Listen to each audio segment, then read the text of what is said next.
Did you know that your spirit is merely the thinking faculty of your being, dependent on something deeper?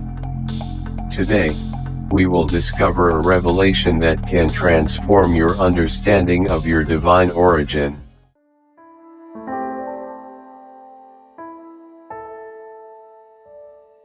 My brothers, the dependence of the human spirit on the spiritual nature of the soul is the foundation of God's eternal thought to transform His creatures into the object of His love.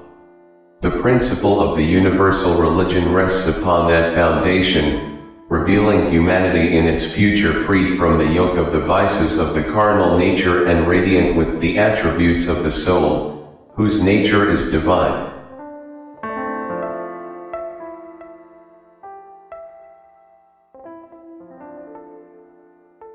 The Messiah brings us this profound spiritual revelation, meant to awaken our human consciousness, so that even now we may intuit the truth of our divine origin.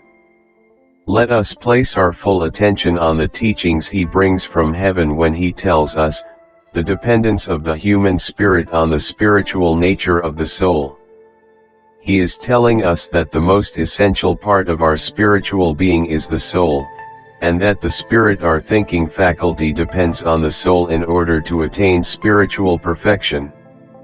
If it is the soul that instructs the spirit in everything it needs to grow in perfection, then it is from the soul that knowledge emerges, knowledge the spirit must study, analyze, and deepen in order to form its concepts, ideas, and beliefs.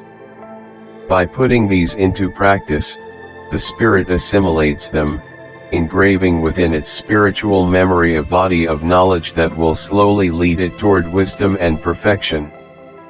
This assures us that our sensitive nature, the soul's inner faculty, should always be above the intellectual faculty of the spirit.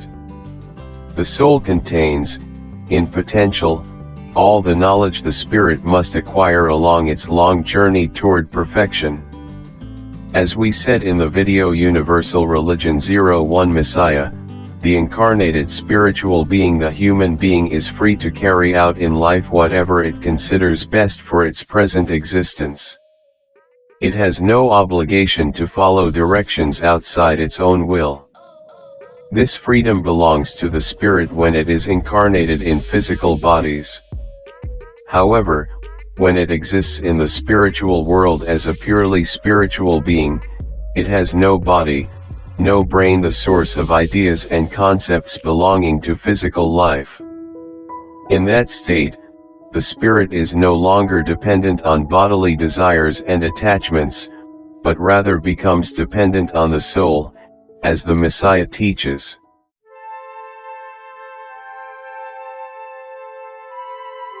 If this message resonates with you, take a moment to reflect. Are you living from the voice of the soul, or from the desires of the body?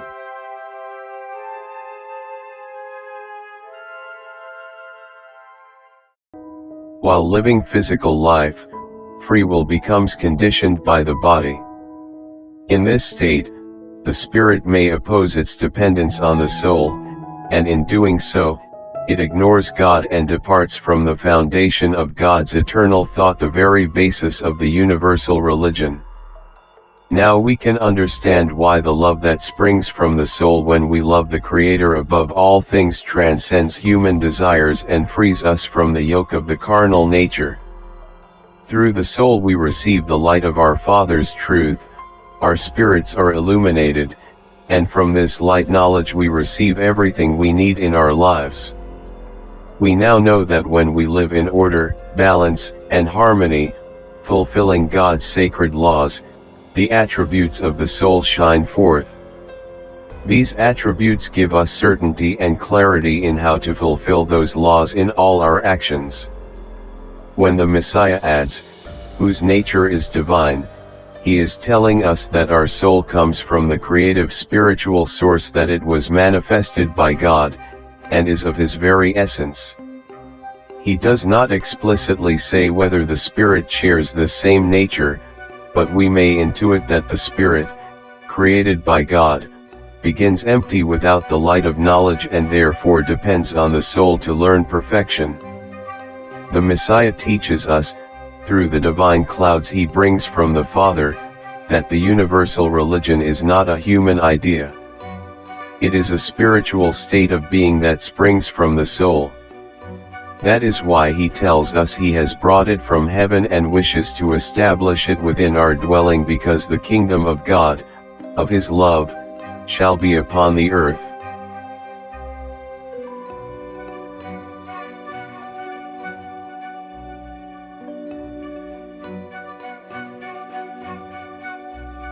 The Messiah desires for us to reach the highest glorification of the Most High. We will achieve this glorification by glorifying God in our lives. To live in order, balance, and harmony is to fulfill his sacred laws. To live in order is to love God above all things without even thinking that we love. Through this, we will gather in love as children of God within his presence. It is not a human gathering, but prayer within the temple of our hearts. It is loving one another.